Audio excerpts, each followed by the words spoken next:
Good evening, everyone. Welcome to our first official beginning of the Section 305 podcast. We did a live 3 hour show a week ago doing NFL draft coverage, also talking a little bit about the NBA.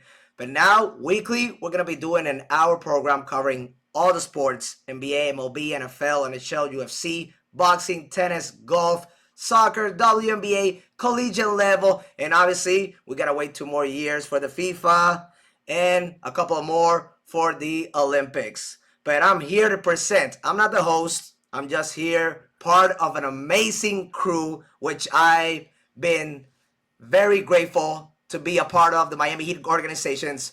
All the people that you're watching right now have been working there for years, and they become more than friends, my brothers, and they know a lot about sports.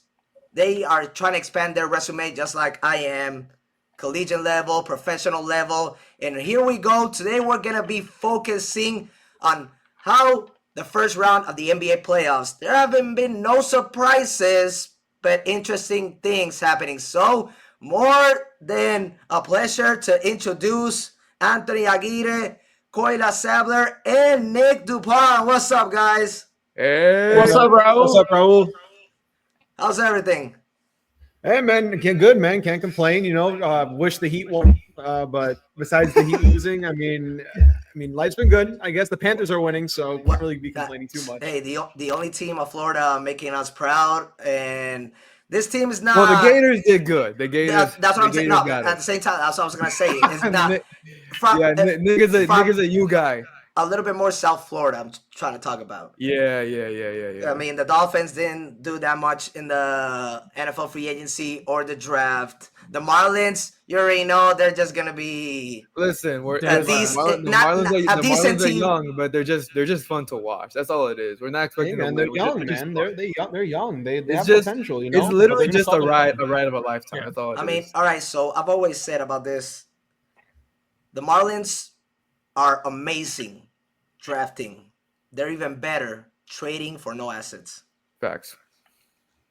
Yep, basically. They're good at trading for a bag of chips, bro. They're good at trading for a bag of chips. That's what they're known for at this point. Yeah. And their culture and their team's It's all about the prospects, guys. It's all about the prospects. And we've seen so many individuals coming in and out of the front office. So it's not stable. It's not a stable team. And the year that we made it to the playoffs, it was a 60-game regular season. That doesn't count. Let's just say that doesn't count. No, it doesn't count now.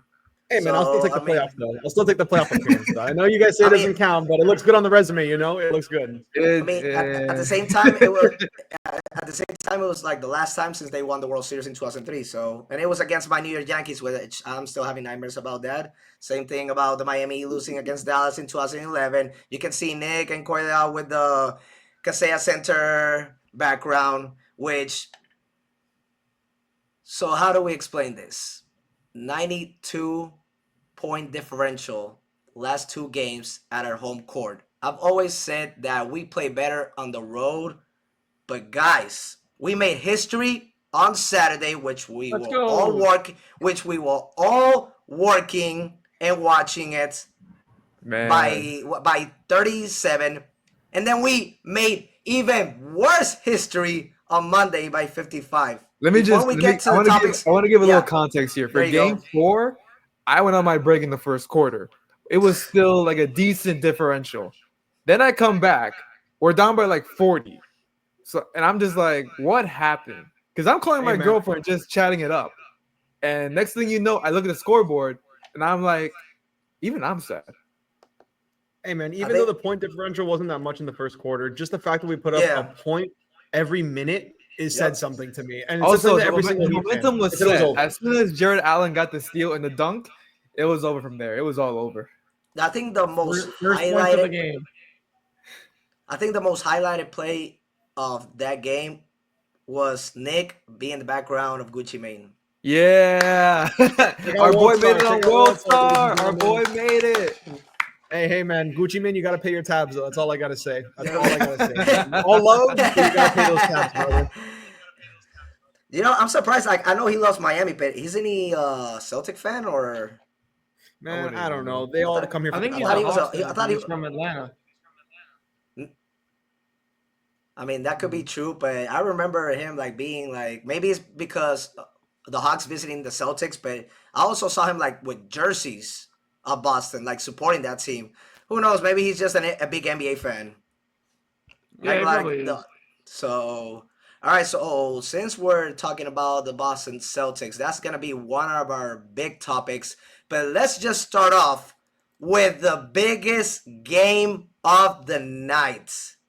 The Indiana Pacers eliminating the Milwaukee Bucks for second straight year in the first round. They won 4-2 last season when they didn't have Giannis Antetokounmpo. Damian Lillard was in and out of the rotation. We Chris saw Bobby Middleton this Port. time too. We saw Bobby Portis also in that series got thrown out of the game, which was a key game for them. And then when he came back, game 5, if I'm not mistaken, before heading back to Indiana in game 6 and the Pacers finalizing the series. Game 5, him and Brook Lopez, they stole the show. So he was very important in game 4. And let's just say he cost them that game. That series could have gone to 7 without Giannis and also Damian Lillard been in and out. Now in this case, they lose Damian Lillard after game 2. Giannis, I saw this stat.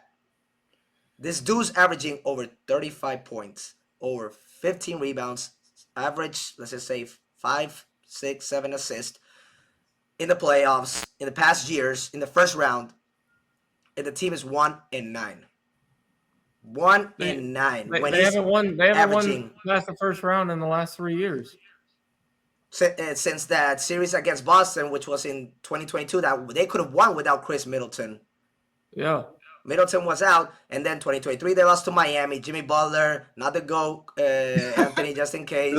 Having a big impact. Role players also producing. Then last season against the Pacers, they lost, and now this game they became the first team. Do I got this stat right over here? Because this is very important for our audience. 0-1,609 was the playoff win and loss when teams were trailing by 7 in the final 40 seconds of a fourth quarter or overtime. So this game was in the Bucks' bag, and all of a sudden they commit turnovers. Tyrese Halliburton, he delivers for them, especially being guarded by Giannis Antetokounmpo. He makes a layup. The Pacers win. And then we'll talk about the after game. But guys, explain to me, was this a big win for the Pacers to close out the series at home and now face the Cavaliers, or this was more of a disappointing loss by the Bucks? I'll start off by saying, go for it, Anthony. Go ahead, Anthony. Let me just say, I had so many tweets saved about what went wrong for the Pacers. Siakam was horrible. Tyrese had 3 3-point attempts that looked awful in the fourth quarter, which I thought would cost him the entire game. And they just had a few lousy possessions. I know they're a high offensive powerhouse, but there were some looks that I didn't like. I had them saved. And then all of a sudden, the turnovers happened. And they're able to force overtime. But also, Gary Trent Jr. experienced a high and a low. He had 30 plus points. He scored 12 straight in overtime, all 3-point attempts, but then 2 turnovers.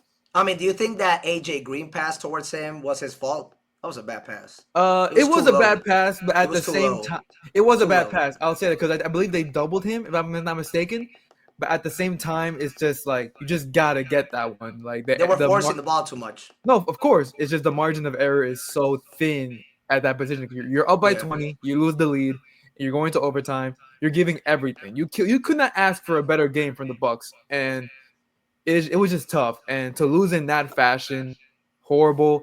Obviously, you have issues now with Giannis. What happens to him this summer? I sent a post to you guys of Rob Murrow, our insider from Shot Coverage, about how he admires Coach Spoelstra. The Heat are linked to Giannis this summer, and along with a couple other teams. I'm hearing the Spurs could be in the race too. I know they're more interested in Kevin Durant, but I sent you something about that, Anthony. Yeah, I Was gotta that? hear about that. yesterday. I gotta hear about that, Kolya, because Giannis with Victor, De'Aaron, and Chris Paul, It so it's And not Castle? catching. It's not and catching that Stephen much. Castle, Rookie of the Year. It's not catching that much noise yet, as far as we know, because their focus is more on KD. Because yes, he is a lot older, but his contract is just a little cheaper compared to Giannis. But That's true. But don't they gotta that's all trade we got. those? That it's Don't they not get? that there's not much out there yet on that connection. All we know is that there's some momentum, but it's not as big as KD. But the fact that they're interested, like Coyle, you sent me a TikTok about mock Yeah, I trades did. for Giannis, Yeah, and the Spurs one I liked a lot because that is perfect for Giannis. yeah. So this to me So this was a much bigger disappointment on the Bucks than it is for the Pacers. Congrats to them though. I mean, to be completely honest, I feel like this was kind of expected when you have Doc Rivers as your head coach going into the playoffs. Yeah. Historically known for Yeah. choking big games, historically known for making terrible coaching adjustments. Yes, he's won his title with Boston, but besides that, hasn't really accomplished much in his career. Hang on, let me And ask y'all even- this: how old were you guys in 2008? I was 5. I was Six. in Damn. eighth. I was in 8th grade, so I had 14. Yeah, 14 years old. I was 7. Nick, But Nick? I said I was 6. But even you know, Damn, like, man, I'm old here. Jesus. Yeah. Oh my God.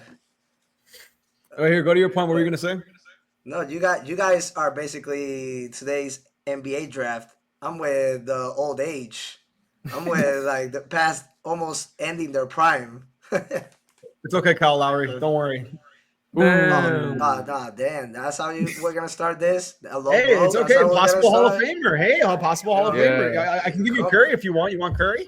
Yeah, Still balling. I'd rather have Curry. I feel like I'm more of a Curry than Kyle Lowry. Come on, man. hey, you guys, breaking man. news! Breaking news! Dyson Daniels, most improved player, official. I mean, Rob. if he didn't win Zubac, Defensive Rob. Player of the Year, if he didn't win Zubac, Defensive Player of the Rob. Year, if he didn't win Defensive Player of the Year, like he should have won the Most Improved Player of the Year. Cause, Yeah, he had a great season. but bro, back to- wait. All right, Ivica Zubac, that was also a good choice, Koila. I'm agree with Yeah. you. I actually would have preferred him over it. But what about Kate Cunningham? Man, No, because it I was don't know. expected for him to do well because he was the first overall pick a few years ago. But Like, wait. This was his breakout season, but like the expectation was that he was supposed to be good. Yes, and we understand that eventually, since he was the number one pick, which we're seeing a couple of past drafts, not in this decade at least, from last decade, like how do you say, not living to their expectation, Yeah, basically being frauds, and other terms that we could name, elaborate in this show. But at the same time, Kate Cunningham, his numbers got even better with more assets to the team. Veterans, Tim Hardaway Jr., Malik Beasley. This was his best three-point shooting percentage of his career. He was about to be the three-point winner until Anthony Edwards had to blow up with 7 of them on the last game. And then they also, it was Malik Beasley, Tim Hardaway Jr., Tobias Harris. You see the young players, they're developing. You got J.B. Bickerstaff, which is changing the culture. Like, what I'm trying to say is that instead of like regressing a little bit, we didn't expect it like that much. He got even better with all those players around. And when you need a captain, a leader, a superstar, which he already proved it this year, he finally got selected to the NBA All-Star, and he became basically the captain of this team, the leader. When we saw him shoving his own player, trying to avoid a conflict. Remember that scene against Karl-Anthony Towns? Who was it? It was Ronald Holland. Yeah. I think it was Ron Like, Holland, you're shoving your own player, saying, "What are you doing?" Like, this type of scenarios could actually be a key factor to you costing us a game. Depending on how many technicals are we gonna get because of this, the free throws, this and that. Like, he's trying to make a good image of his team. He's not trying to make them like the bad boys Pistons from the 80s. Competitive, yes, but not like, oh, we're gonna get Royal Rumble with everybody. Especially what happened at the Malice at the Palace in 2003 or 2004, if I'm not Oh, mistaken. four. Oh four. So he's trying to like at the same time the culture that's being changed right now and they becoming relevant. That's mostly because of JB Bickerstaff, but Kate Cunningham also fill out every single box of why he actually could also be like an MVP type of player. I mean, yeah, absolutely. This is just the type of player he is. He's a triple double threat every night. You know, he can give you passing, he can give you shooting, he can give you just any type of scoring on the floor whatsoever. And like you said before, he does have that included aspect of leadership to him. He's still building that leadership, considering how young he is in his career. But for the most part, I think he's going to do well, especially with this JB Bickerstaff, just JB Bickerstaff's team. The culture is shifting in Detroit, and I think we're going to see a lot of old school, gritty Detroit basketball like we used to back in the early 2000s. I don't know about like the 80s. I think we're going to get what we saw back in the 2000s with Chauncey Billups, Rich Hamilton, and Ben Wallace. I think and they won a championship in the 2000s. That's what I'm saying, man. Yeah. I don't want to compare Cade Cunningham This and could be a Jalen good Graham transition to to the Wallace. series of They could Detroit have. and Knicks. They also could have won in 2005 against the Spurs. Yeah, man. They had a big lead in the third quarter, but then you saw big moments from Ginobili, Tim Duncan, Tony Parker, and the rest of the roster. But yeah, I like that Pistons. I mean, they were a nightmare to me because I was in fifth grade when he went to the Eastern Conference Finals for the first time, and I became a fan in 2003 when Wade arrived. And then the next year they got Shaquille O'Neal. I'm like, man, Pat Riley is building a championship team. And so Wade gets injured, hamstring. He doesn't play Game 6. Game 7, he scores 20 points. Still not healthy. He left it all in the court. Shaq that season should have won MVP over Nash, but in that game he wasn't that impactful as he should have been when Wade's not healthy. And so we could have gone to the finals, faced San Antonio, and we could have beat them, even though we lost both times that season against them. Regular season is not the same as playoffs or finals. It's a different level. It's a different atmosphere.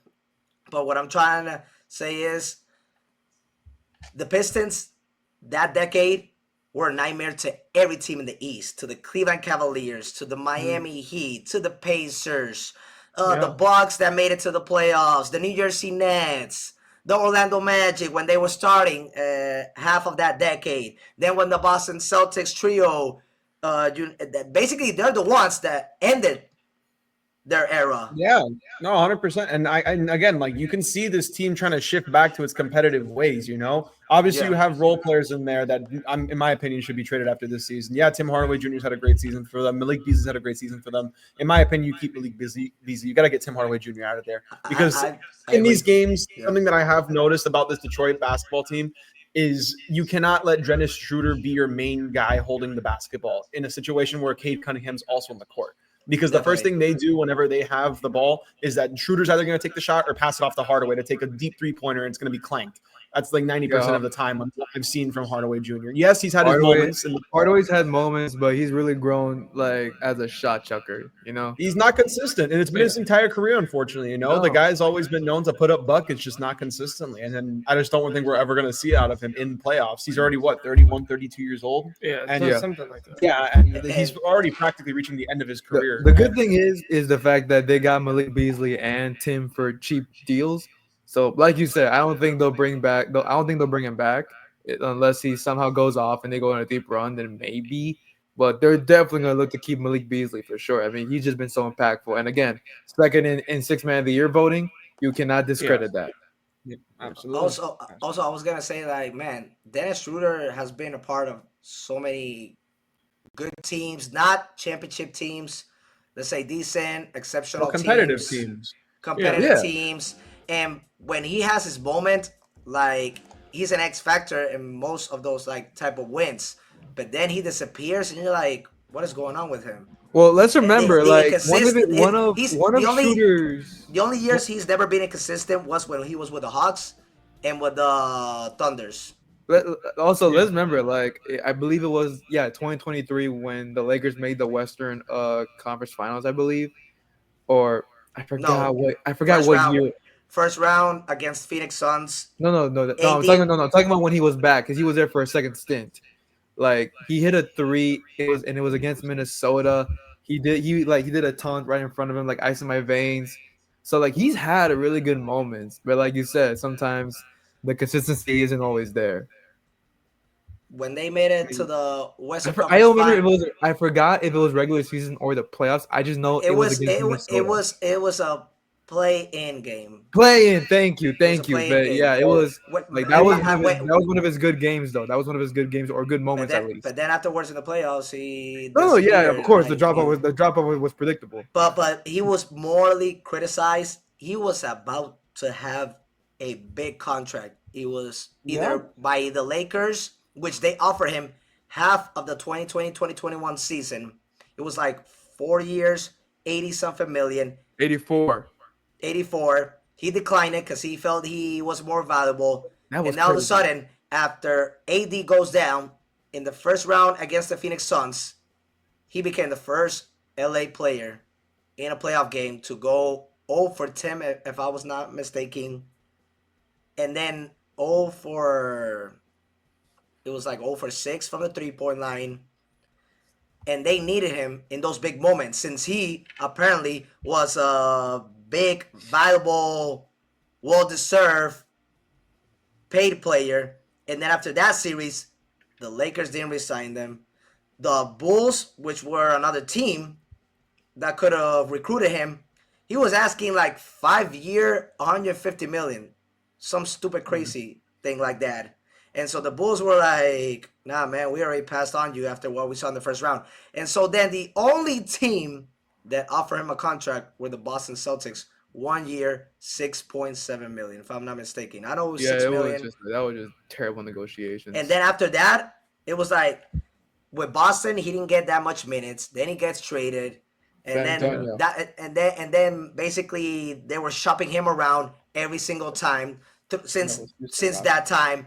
Then let's just say he reinvented himself with Germany when they won the FIBA. Yeah. With Franz Wagner, Mo Wagner, and a couple of other good players from that country. Daniel Tice. There you go. Daniel Tice. That's a good one. Yep. And so then he comes back to the NBA. And then basically, I don't know if it was something mentally, but that stuck with him. Like basically, when he has his big moments, oh man, Schroeder, Thunder days, Hawks days. But then all of a sudden, the next day, it's like, who are you? Are you like worse than a G League player? Like, should we downgrade you to La BCR, which I'm not throwing shades to my country, the basketball professional league. It's called Baloncesto Superior Nacional, which DeMarcus Cousins is playing, which Hassan Whiteside looks like Shaquille O'Neal, which they recruited JaVale McGee. Yes, sir. The good. The Italian player, which he used to be with the Knicks. He started his career with the Knicks, if I'm not mistaken, and then with other teams, he was a tall shooter. He was a tall shooter. Wait, who? Andrea Bargnani. He was a good baller. He was good. No, he was a good baller. All right, so I'm looking for it right now. But he was a shooter. I'm talking about he was a shooter. He played with the. Was it like a guard? You're thinking of Marco Bellinelli. Danilo Gallinari. Danilo Gallinari is also playing in La BCN, and we've seen players like go there, Norris Cole, Brendan Knight, and a couple of players that are trying to make it back to the league. Right now, they're dominating in the Puerto Rican league. It's called BSN, Baloncesto Superior Nacional. I'm not throwing shades because right now, that Puerto Rican league is like top 5 in the world. Yeah. But what I'm trying to say is that lots of those players have potential to keep expanding their careers in the league. Mm-hmm. Absolutely. And it could have been injuries, or it could have been inconsistently. Like I see Dennis Schroeder, possibly like in his last season in the NBA, possibly taking his talent either to Europe, like what we're seeing by Kendrick Nunn winning the MVP outside there. Former Heatle, man. a former hero, or going to the best in it and basically ending his career there. But to finish with this topic, Shooter was a good player. He just, let's just say, mentally, maybe because of what happened in that series against Phoenix, like it went downhill for him. Even though he had his he had ups, but then I feel like he had more downs. Because if I'm not mistaken, didn't this season he got traded like 3 times? Yeah, he was. Yeah. Where was he before? He was Was he with the before? Nets, and then went to the Warriors, and then went to the Pistons. Well, supposed to come to the Heat.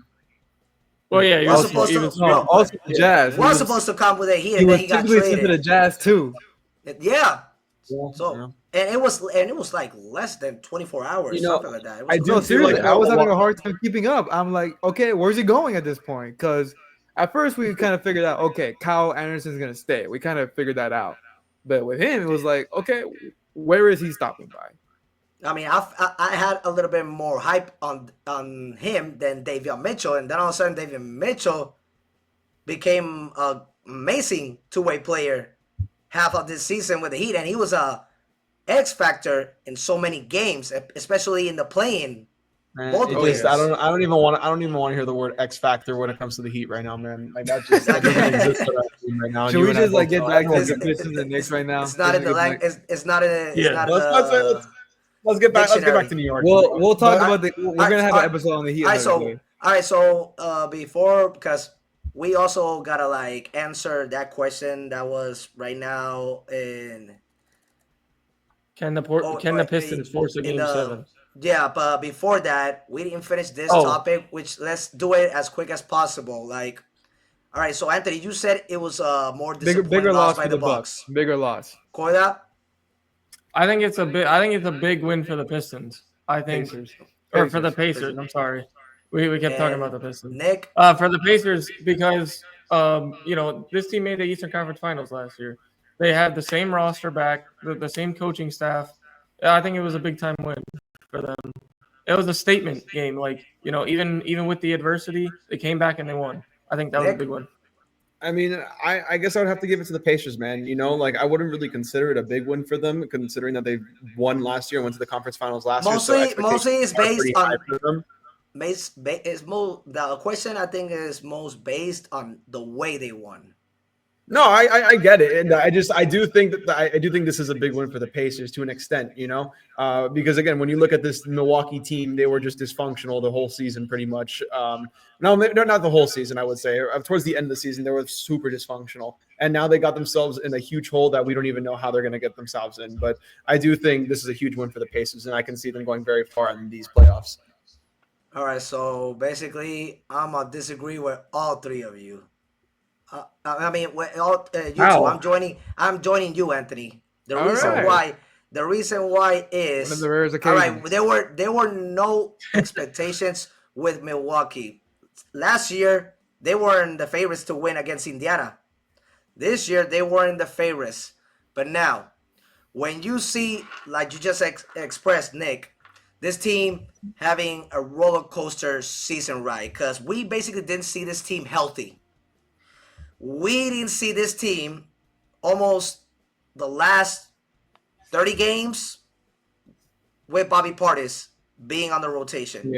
Yeah. He was suspended for 25 games. Then the situation happens with Damian Lillard. They find blood clots in the right shoulder, right? Right Calf. shoulder, right calf. Sorry, thank you for correcting me. Then Giannis, he's been balling like an MVP, but like I just explained, the dude went for 30 points, 20 rebounds, 13 assists. He does that every game. All right, my point. Gary Trent Jr. in this case had his back with 33 points, 5 steals. AJ Green, the only bad thing I'm going to talk about him is that bad pass that he made to Gary Trent Jr., which basically they were feeling the pressure and Indiana had their momentum. But Green, 6 out of 10, 3-point, 19 points. Bobby Portis, horrible shooting. But he still ended with a 14-point, 10 rebound, double-double. You got Giannis the last 10 games, averaging what I just said, 35 points, 15 rebounds, over 5 assists, and the team is 1-9. What I'm trying to say about this disappointing loss, just to end this topic, Giannis's future. These are losses that is gonna influence him to get out of there. Doc Rivers, his resume, this could possibly be his last season, because either he blows series having a 3-1 lead, or he blows series up 3-2, just one game away to make it to the next round, or he becomes the first coach of a team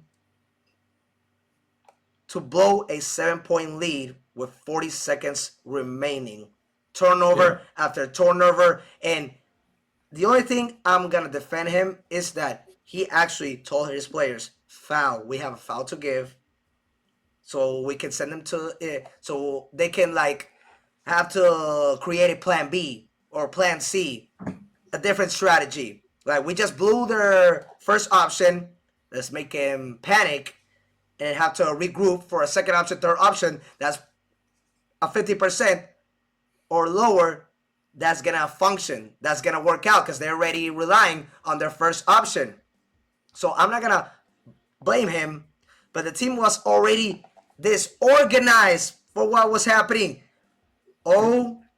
Teams were 1,609. We're leading by 7 points in the last 40 seconds. Crazy comeback, and he becomes the first head coach and collectively the first team in franchise history to allow that. So you got this dude in the hot seat. You got Giannis that's going to evaluate his future, since Damian Lillard is going to probably be out the whole season. And then what do they do with Kyle Kuzma? They traded Chris Middleton. What did Kuzma did in the series? Well, to what be did fair, he do? He got benched. He got benched and played for 13 minutes and scored 5 points in this game. Instead of he benching me? All right, I'm going to be a good six-man for this team. He scores 5 points in 13 minutes, and now he's going to be a player that everybody's going to be like, all right, so he was balling in Washington because who's in Washington? Now we bring him to a good team. He's averaging with 14 points per game, but then in a playoff series, where was he? Basically like in 2021 with the Lakers against Phoenix, and that's why they traded his you-know-what. So basically the reason why I'm focusing more on the Bucks, they out-rebounded the Pacers. And I'm not talking about in total only. Offensively, they had so many second options that they didn't deliver. They had 17 turnovers. And when you have Giannis doing what he's doing, but then Gary Trent Jr., AJ Green, they're all balling. They can force a game 6. I'm not talking about winning a series, but I'm saying make it more interesting for Giannis to be like, you know what? We had an unstable season. I'm going to stay loyal to them. I've already won a championship. Let's see what moves they do this offseason. This game could possibly be a big factor on Giannis' future with Milwaukee. The floor is yours. Well, it really wasn't a disappointing loss because we were expecting them to lose the game. Like, I know how the game unfolded, but they weren't expected to win the game. So it wasn't too disappointing of a loss. And regardless of going into the series with zero expectation, when you're a Bucks fan or you're a fan of basketball, and like I said about Doc Rivers before, you already have an expectation on Doc Rivers. You want him to succeed if he's your head coach, but deep down inside he's not going to take you to that promised land. He's only done it once in his career. Only one time in his career, and ever since then he's fumbled every single time. Hey man, he doesn't get credit for those 3 wins against the Nuggets. Yeah, 3, not 4. I think it's best that we pivot to the next series. All right. So this basically was tied 2-2. First topic, but just to conclude, there's 3 things I want to say. I agree with every single point that you guys said, but at the same time, Doc Rivers is still in the hot seat. Oh, trust sure, me. 100%. We know that he's in the hot seat, and Giannis is probably going to want out. Giannis is probably going to want out. That's 2. And 3, yeah. Even though you didn't have expectations, you had that game in the bag, and you became the Yeah. first team ever in NBA history Only since the Doc Rivers, merger. man. Only Doc Rivers, and sadly, Giannis, after having a monstrous game and the way he stood in the court, and we are not going to talk about Tyrese Halliburton's dad. That was so disrespectful. Like, he should be banned. Yeah. I'm sorry, but he should be banned so the NBA could basically send a message to any parent of a player that has to be treated, even though they're going to get special royalty, that they should also be treated. If it was me, you, Anthony, you, Kolya, or you, Nick, what could have happened there? We get tackled. You Yeah, get tackled, you Yeah. get banned from the NBA. I Like, think we've seen even lighter incidents than that. We've seen even lighter incidents than that, and the I just NBA treated them like if it's the NFL. Yeah. We're not tolerating this also I type just want of to finish off with incidents. this. Like, it's kind He of ruined weird that Tyrese Halliburton's moment. Like, he ruined his son's moment, and for his son to Yeah. go to the podium and said, "My dad was wrong in that situation." I've never heard any athlete talking that about their parents. Like, my mom or my dad, they were wrong for what they did. And yeah, so I think, like, if they don't do nothing to him or they suspend him a couple of games for this series because they're going to play Cleveland Cleveland. Cavaliers, Yeah. for me that would be sufficient because right now he's being punished of the way that the whole world is viewing him of what he did. And has his phone off. He's trying to stay away social media because everybody's probably like destroying him in yeah, every single platform. And sadly, if the NBA watches that, they're probably gonna say, "All right, the dude's getting punished. He's getting killed by everybody. I mean, Yeah. he's suffering his own consequences, but at the same time, we cannot permit that. So we gotta suspend him for the Cleveland series. Let's just say if they make yeah. it to the Eastern Conference Finals, we'll evaluate that. But the NBA, they gotta do something. And Giannis was very professional because he was thinking, should I tackle him right now? What is that gonna cost my No, he family? wanted What is to. that You gonna saw the like cost me? What is that you gonna cost like Raul, my you reputation? saw the way Raul, you saw the way he was grabbing his head. You saw the way he grabbed Benedict's head. He wanted to kill somebody on that pitch. He was Yeah. ready to kill somebody. Just the Yeah. fact that you're willing to fight, like that's I love the I want to finish up with this. The beauty of this series is this is a real rivalry. We don't have that no It more just because became they hate each other. Yep, This is you're what right. we want as fans. So Yep. I just want to say, It's like, playoff I love basketball. but of course the dad part. It was just bad. Yeah. I mean, now that we're gonna talk about the Detroit Pistons, I mean, yes, We this is a touched on it rivalry. already, so I think it's best just to get to the question. Yeah, no, but let's get to the question and then move forward to the Boston Celtics since we have 22 more minutes. I just want to end with this. I actually would have wanted a Pistons and Pacers series because of their past history. Would have been fun. That would have been also very fun, very competitive. Both are healthy. Pistons don't have Jaden Ivey, but right now, like, look what they're giving the Knicks a hard time. I just wanted to like relive those type of series between the Pacers and the Pistons where they literally hate each other more than anything in the world. But hopefully we get to if Giannis stays, this stays as a rivalry because if he leaves, that's it. It was two good Yeah, years. yeah. It was 2 good years, and that's it. Now, since we are about to speak about the Pistons, well, and the conversation with the Pistons, since we were talking about Dennis Schroeder and we were talking about other topics, Kate Cunningham, how he has ascended, the young players, like Charles Barkley says, the boys are coming. They're coming hard. And so now they're giving the Knicks a hard series. Can we see the Pistons forcing a game 7 or the Knicks ending it in the Palace of Auburn Hills? They're not in Auburn Hills. Absolutely. They're not? No, there's no man. No. No, they moved that that. is destroy. Yeah, I think they actually moved Whoops. in the city. Whoops. Yeah. All right, so Well, who's I answering? do think I think Detroit it's is best for Koy to start off because he is the Pistons guy of the group. So let's start off with him. Yeah, you're right. It's Little Caesars Arena located in Midtown. Yeah. So the Pistons should be up 3-2 in the series. Let's be real, right? They Yeah, were we robbed all know of we all in know what happened. game 4 or game 5. I'm sorry, game 5, and No, they game won four. game You know, 6. you're right. Game 4, brother. Game four. It was Game game four. 4. Oh, okay. Yeah, because they Yeah. won game So five. so multiple yeah. times. So they should be up. They should be up 3-2 in this series. However, the Knicks have won both games in Detroit. So I think the Knicks they've had that mentality, and they've done it 2 games in a row. I think that they can do it again. I know I was big on the Pistons this year. What about that foul Um, play at the end? I Robbery. mean, even the ref admitted it. He was like, it was a bad call. I made a mistake. So there should be a You can't take it. You 3-2. can't take it back. Like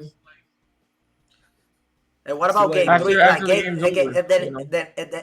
I think the only win that it was well deserved for the Knicks was game one, and game three we can give it to them. The Pistons basically fumbled that one. Yeah. Yeah. That was a week ago from tomorrow, Thursday, when Yeah. we were doing the NFL draft. They could have won that game. But all right, let's exclude. All right, so that's another big win. They won game two. Game four was stolen from them. And at the same time, they didn't execute in clutch moments. And now defensively, they did good. It's just that great defense, better offense by Crown Three Towns. With that Yeah. crazy last shot that everybody literally was silent. All of us Yeah. were surprised because I mean we know he's one of the best big man 3-point shooters that we've seen in the league. I'm still not gonna go all time. That's why I didn't No. those No. words. I That's would. why Not yet. that's Give him- what give him that's some more years. why that's why those words didn't utter out of my mouth. But right Yeah. now he's almost in that conversation. But man, like those are big shots that if Minnesota beats the Lakers tonight, they're and they go It's gonna against happen. the Warriors and they go against the Warriors, those are shots that Minnesota and Anthony Edwards are gonna miss by Karl Anthony Towns, especially Yeah. what we saw him having in the first round against Phoenix, second round against the Denver Nuggets, third round against Dallas. Let's just say it was a He was ass. Let's just be he- honest there. He was terrible in that it was series. Yeah. He it- was it- not good. at the same time. It was a bad collective team Yeah, but I feel like most situation. people goes to Towns on that one. Okay, but then you traded Karl Anthony Towns, and now you got a dog like Anthony Edwards that still trusts in his team. I mean, after what we saw, how do you say, the beginning of the season, saying that his offense is horrible, they can't score nothing, this and that. They regrouped, then they started Yeah. They were balling. struggling. They were struggling for sure. Defensively, they've always been an elite team, and these are gonna be one of the topics we're gonna talk about. The reason I'm including Minnesota is because Anthony Towns, like I mean, he's an all-star again, 2 straight years. He's been like for most of his career, he's never averaged less than 20 points per game with Minnesota or the Knicks. Like right now, yesterday was a good game for him. Jalen Brunson, he disappeared. Yeah, Brunson was I was bad. gonna get on that. Brunson was I bad. like So in order for them to finish it in Detroit, I'm going for Detroit. Then you guys have the floor to see if they're forcing Game 7 or the Knicks finalize the series. I'm going with Detroit. Right now, they are the ones that never enter the series with pressure. They're the underdogs. They're playing with house money, and now them knowing that they could have been up 3-2, and now going to the Little Caesars Arena, which I rather call it, since I know it's in Midtown Detroit, I still gotta recognize them for their best moments as the Palace in Auburn Hills. So I'm sorry for the audience who feels differently than that, but come on, For all the old heads. Little Caesars Arena, come on, man. That's why probably they had like the worst 2 seasons in franchise history and NBA history. That name, come on, man. Like we can criticize Crypto.com Arena, we can criticize Kaseya Center. At least they sound a little bit better. I'll say this because I'll just be straightforward with it. I think Knicks ended. I mean, Brunson's. I just can't see a second straight game where he's that awful offensively. And I agree. again, Detroit didn't do a good job at home. Again, Game 4 was robbed, but you just can't expect New York to just give up like that. Like, no, they're gonna be a lot better next games. And Josh Hart wasn't that great in my opinion. Usually He he wasn't is. what? He wasn't He wasn't what? that good. I didn't think he was that great offensively. 15 That great. points, 7 rebounds, 6 I assists, it's 2 just in the steals, 2 playoffs. blocks. I know, but in the playoffs, we just seen a lot better. I just didn't like everything. So remember, he's not. He's actually like the fifth no, option of the but team. no, but with the Knicks, he's been a playoff riser, I would say. He So is. so I'm just saying I'm gonna expect a little better from him. I mean, Bridges and OG Anunoby are inconsistent. Like they have their moments, but yeah, but no, I just expect better for game 6. So I expect them to close it out. The only way they're gonna close it out is Karl-Anthony Towns or Jalen Brunson. Yep. Whichever of those two, they gotta ball out because they went combined. It was 9 for 30 shooting. 9 for 30 shooting. That is horrible. 33 points combined. When you have OG Anunoby and Mikal Bridges, which is good, but if you don't have your 2 stars basically having an impactful game, that's the reason why you lost yesterday. So they gotta go big, so they don't gotta come home and have a game 7, which they're gonna be tired when they have to face the Boston Celtics the next round. Well, they haven't beaten in the whole year. They haven't beaten them. Yeah, well, the reality of this series is that the winner of this series is going to lose to Boston next round. Yeah, and that's just yeah, of course, that's guaranteed. But we want a battle. But we want a battle. What do you think? What do you think? Do you think the Pistons could force a game 7? I do think they're going to force the game 7. The only way, in my opinion, that New York has a chance is I need to see more of Karl-Anthony Towns. Yes, Karl-Anthony Towns has been one of their premier players all season, but yes, only double-doubles. He's not even averaging a double-double in the playoffs. He's averaging 21 and 9 off of amazing shooting splits, by the way. He's shooting 50% everywhere on the field. That's including three-point shooting. He's been great. I just need a little bit more scoring out of him. I need a little bit more oomph. I need a little bit more power. Yeah. Because he's just kind of like you've seen it too. We've all seen it too in those moments where he's taking those fadeaway shots, those crazy clutch shots, but you still need more from him because he's a top-tier player and you're giving him top-tier money. And you traded for this guy. And yes, you may have traded Julius Randle, but you have expectations if you're a New York Knicks fan. You want this guy to be equivalent to Patrick Ewing, if that's what it is. Exactly. Hypothetically, like in Miami, if I wanted Randle or Karl-Anthony Towns, I'm definitely going with Karl-Anthony Towns. For sure. Yeah. Remember, and Randle is not about his talent. First of all, he's downgraded 3-point shooting. Horrible. Bad. But to be fair, Julius Randle in the playoffs has always been inconsistent. He has his good series. Yeah, he has his first good round. And then the second, third round, that's when you don't see him anymore. He's just gone, disappeared. Right now, he's had an amazing first round against the Lakers. I'm not going to deny that. He's played good consistently. The last 2 games, he's balled. He's been helping Anthony Edwards. But at the same time, I don't know. I've seen somebody go further in a playoff series than the other. That is Karl-Anthony Towns. I mean, after lots of years, Karl-Anthony Towns has been a lot of years in the playoffs, but so has Julius Randle, and he still hasn't got to the 3rd round. That's why I think the Knicks are gonna finish it. They have the experience to close out these series. Well, Detroit maybe not. They're still super young. So right now, it's so me and Anthony agree, and then you and Raul and Nick agree. I'm going with the Pistons because I know they could have won at least one game, and now let's just say that they're playing with house money.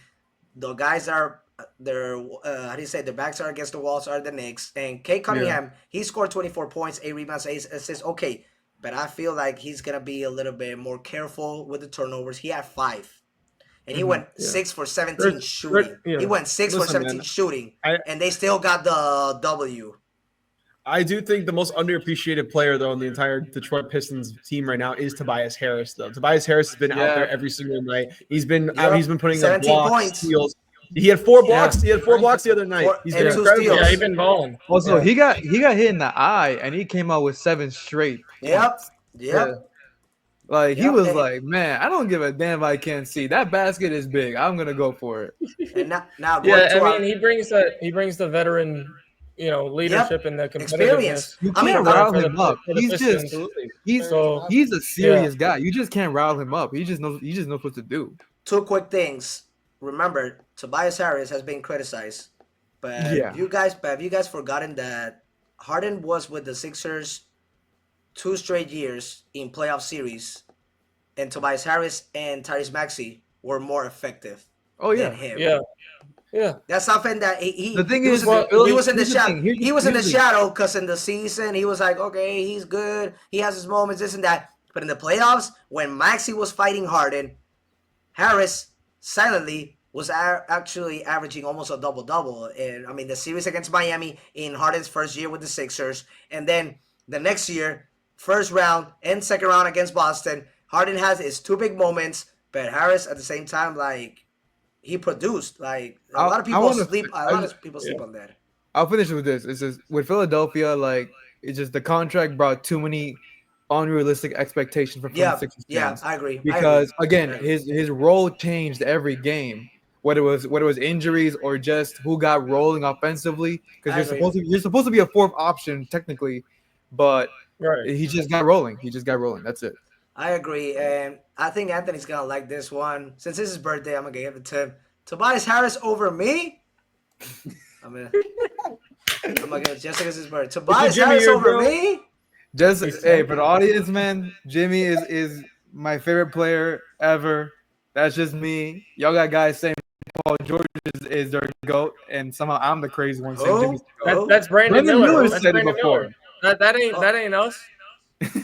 No, but how is it my take? How is it that when my favorite player has been to the finals multiple times is crazier than Paul George? Respectfully, my favorite player is when he gets a ring, we'll talk about that. I'll tell you why. It's because Paul George has Jimmy ever finished top 3 in MVP voting? No, Paul George has.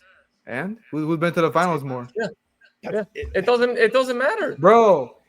Jimmy went to the finals more times with a lot less than Paul George. Paul George is Kawhi. Paul George. The only reason that he said Paul George has plays similarly to him. Paul George had Kawhi and couldn't get to a finals. All right, Tyronn Lue, amazing coach. You already saw what won a championship in 2011.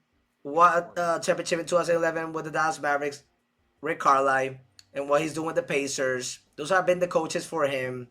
Oklahoma, if I'm not mistaken, it was Billy Donovan. And now he is with Nick Nurse in Philadelphia. None of them surpass Eric Spoelstra. Okay, Anthony, next. All right, next. Jamal Murray. Jamal Murray explodes with 43 points.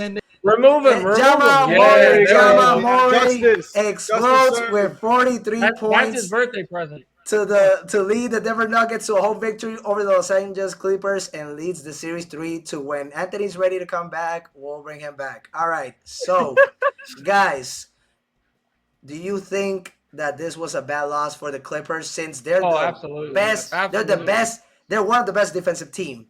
And then Jamal Murray, I'm not gonna compare. I'm gonna like similarities. Just stay with me. I'm not saying it's the same. But Jamal Murray and Jimmy Butler are actually like star players in the regular season, but then the playoffs they're superstars. I can get behind that. They're Jamal Murray is a playoff riser. He is scary, especially when he's healthy, and he showed it. And what is more scary, guys, is that this dude wins for 43 points.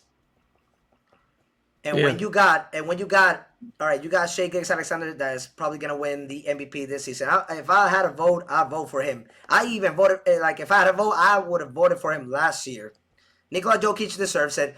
Nikola Jokic had his best career stats this season with Denver. And they had their ups and downs. They still made a good position to the playoffs. I understand that. But then when you win by 60 points, score 131 over one of the best defensive teams, Jamal Murray brings his all bag with 8 out of 14 3-point, 17 out of 26 shooting in general, 43 points, including 5 rebounds, 7 assists, 3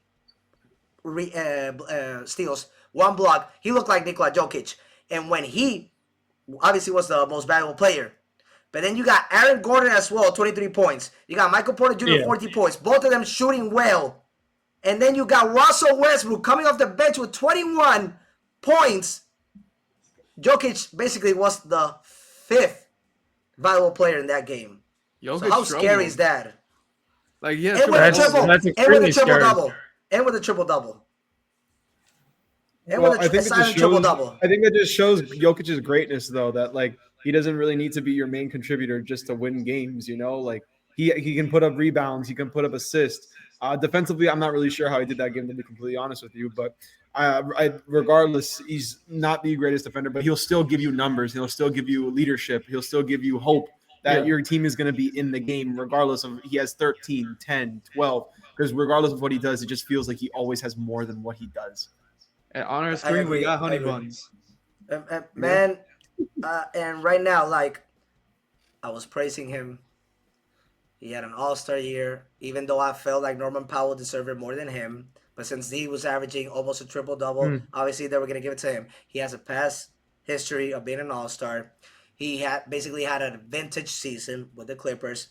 No Kawhi Leonard. Mad respect to this player. Mad respect to the team. Mad respect to the coach. Mad respect to Ivica Zubac. They're not done yet. They're not done yet, bro. They're not done yet. But then, Game 5s. Game 5. There's something about Game 5 that Harden disappears completely. I'm not talking about the first 4 games of any series that he's been a part of. I'm not talking about even Game 6 or Game 7 of any series, not even including Game 7 in the Western Conference Finals when they didn't have Chris Paul. And when they needed him most, he had one of the worst, if not the most worst shooting of his career.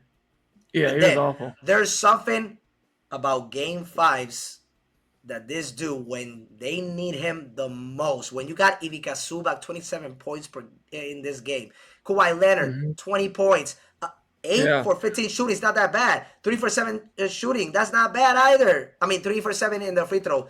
That was a little bad for him. I mean, Kawhi's a good and Chris Dunn stepped up Chris too. Dunn, 15 points. Yeah. Norman Powell, 12. Yeah. But then you got James Harden with 11 points, only 9 attempts, and 4 turnovers. Also, he had 8 rebounds and 5 assists as well. Yeah. On top of that. Oh, now I feel better. Oh my God, now I feel better. You know what? I should not throw him under the. Oh my God, thank you. Who said that, Matthew? Yeah. Oh my God, Matthew.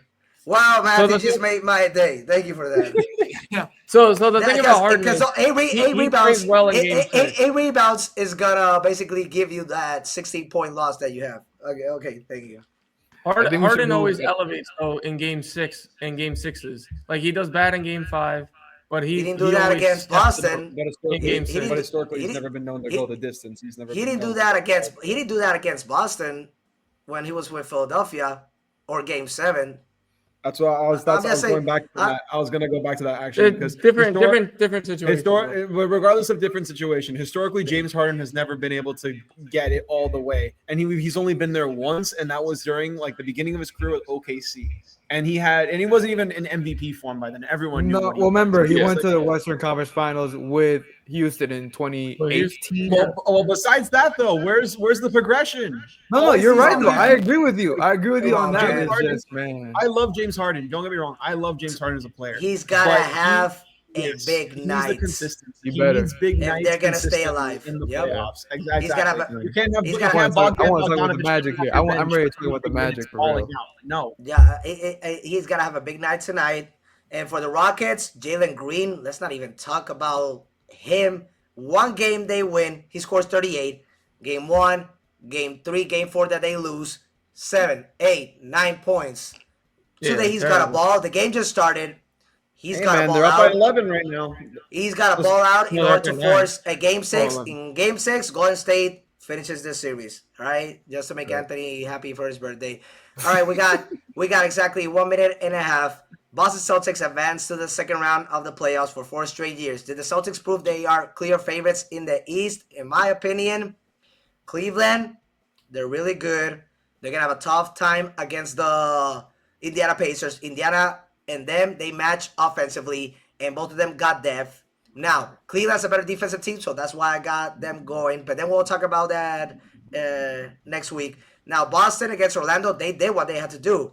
Orlando, let's just say that they They need changes. Yeah, they made changes. They downgraded this and that. But Boston, when they needed to win like yesterday, what a way to end it. 31-point win. Now they're going against the Pistons or the Knicks. The Knicks are 0-10 against contending teams in both conferences. So Boston should be obviously the favorites to win that series. Now, whoever faces them in the Eastern Conference Finals, if Boston is healthy, for me, it depends on who they play. Really, they're the clear favorites. I want to add this. Kristaps Porzingis wasn't that great in this first round series. He just wasn't that good. Like he had some moments, especially as a defender. Do you think it's signs? Do you think it's signs of not being like healthy that Boston I think it's just excluding us from something? I wouldn't say it's a sign of injuries. I just think he couldn't find a groove in this series because Orlando was a really good defensive team. Yeah, but I'll say this: the fact that Boston was still this good without him at his best. Drew Holiday. Yeah, he was out for 3 games. Drew Holiday's been out. Yeah, but I'll say this: I think this does prove that the Celtics are the clear favorites. Yeah, they're because they're able favorites. to win without their third and fourth option. If they are healthy, I got them as the clear favorites to go back to the finals. Now, whoever comes out of the West, right now. It depends. Right now, it's interesting. Yeah, we gotta wait on that one. We gotta wait on that. It's just that I feel deja vu from last season. Boston is not gonna have a more flexible run like last year. They played a weak team like Miami. They play a weak team like Cleveland. Indiana, they lost Tyrese Haliburton, and they swept them. They made it to the finals with a team that faced, let's just say, the Clippers, the Thunders, and the Timberwolves, 3 teams that could have easily made it to the finals that season. And so they were gassed. Luka Doncic was not healthy. So I feel like the outcome from the West, even though that's the most competitive conference, whatever happens, I feel like they're going to be gassed. If Boston is healthy, they're the most balanced team. They're the most balanced team. If Boston continues to put... They're going to win again. If Boston continues to finish their series in like a 4 or 5 game range, then yeah, they're gonna be fun. They're gonna be rolling again. I think Boston's gonna take the edge over Cleveland, though, in my opinion, regardless of the standings or the record, whatever you want to say. Boston's been to the finals. Boston's had the experience. Boston's won. They have the 6th man of the year. Yes, Porzingis has not been at his best, but they don't really need him, honestly. They have Luke Hornet. They have Al Horford. They have so many other options offensively, defensively that they can fill in. Cleveland's still very inexperienced, like you guys were saying, so I'm going to have to go with the Celtics. And like Anthony said, I mean, even with having Porzingis not playing at his high level, not having Drew Holiday during the series, they took care of business. And Jason Tatum, he balled out yesterday. Both ends, and that's actually what makes them so much scary with the experience. Which right now, I'm not saying that they're under pressure. I'm not, even though like that's a team that expects everybody wants to see going back to back. But I feel like they already got over that hump, and so right now they're just playing basketball. They're just playing for fun. They're just playing like if we're healthy, we finally did it. We finally won the title. We stay. Get out of here with that. And also, just so you know, even Derek White had a bad game 5, and they still like outperformed. Yeah, they were still. They outperformed everybody on the Magic. Franz Wagner was by himself because Paolo had 5 fouls in the 3rd quarter. So it was all doomed for the Magic. And I'll just say this, as a guy who likes the Magic, if I'm the GM, I'm looking at these guys. I'm looking at Kobe White. I'm looking at Anthony Simons, or I'm looking at Trae Young. They need a guard who can stay. Need a guard who can score. LaMelo, I'm not too high on. I even though I love him, but they need to look at those. Also, a dark horse for the Magic, a dark one that I'm not seeing yet, but maybe Malik Monk. They need to go for either one of those guys. They need a guard who can score. I agree. I feel like it's remind me of KCP. Yeah. No, that's what I'm saying. I feel like he would be more upgraded than KCP. Yeah, no, KCP. I'm doing an article on KCP and his disappearance. But this is something that like Tatum yesterday, almost had a triple double. Yeah. In a 10 for 16 shooting, 4 for 5 from the 3-point line, perfect from the free throw line, 11-11. Jaylen Brown, which you're seeing right now on the screen, 23 points, 50% shooting, 50% from the 3-point line. Porzingis, bad game. Horford, you already know this is his last season, so he's doing best. Peyton Pritchard, 6th man of the year, he only scored 10 points in 25 minutes. Sam Hauser went perfect, 4 for 4 shooting, 2 for 3 in the 3-point line in 20 minutes, 10 points. And then this team, without Drew Holiday, with Porzingis having a bad game, had a 56% shooting with a good defensive team. With a good defensive team like Orlando Magic. And what the Ime Udoka did with this team, just to end this subject before Joe Mazzulla got the keys, bro. He took him to the finals. He got them rolling defensively. And why defensively he got them rolling? But what did Marcus Smart criticize about that team? By that year that they were 24-24, then all of a sudden made a big run, made it to the finals, lost against Golden State. Well, also keep in mind they were passing the ball. They're averaging 25 to 30 assists per game since the 2022 season. And also, look where they are right now. Yesterday they went 30 assists.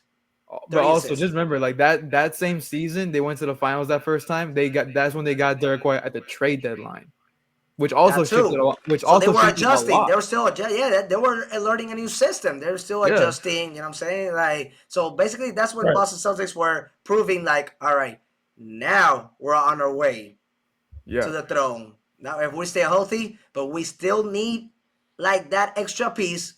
And what did they do? Marcus Smart, you're not doing it for us. I'm sorry. You're more of a defender. We need a Drew Holiday. We need a Kristaps Porzingis. You're not KCP. Kristaps. All right, and then the rest is history. Yeah. So we just we wrap it up here, and we're wrap it up. It was a good first episode, we guys. can end it here. We can end it here. Stay tuned for episode 2. We're gonna talk about Shedeur Sanders a lot more. So hey man, we gotta be talking about the Florida Panthers next, bro. This is the hottest team in Miami right now. If they win this next game, we're gonna mention them too for sure. Since you just pulled up the Florida Panthers, big stat, they are 5-0 all time in best 7 series when leading 3-1. Come on, close it out, Panthers. Go Cats, go, baby. Close it out. All right, guys. Also, the Kentucky Derbies this weekend. So that's pretty cool. Yeah, that should be fun. That should be a fun one. Yeah. So and there's gonna be a lot of upcoming UFC fights with Dustin Poirier. It's gonna be his last. The BMF UFC belt, baby. 318. UFC 318. That's gonna be his last fight.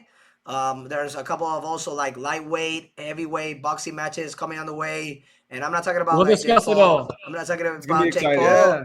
We're gonna be discussing how to the Dodgers 12-7. Awesome time. No surprise. We're gonna be talking about the MLB, who are right now the hottest teams, who are the contendings, who are the sleepers, and like I said, we cover every single sport. So guys, have a good night, and we'll see you next week. Have a good night. Let's go.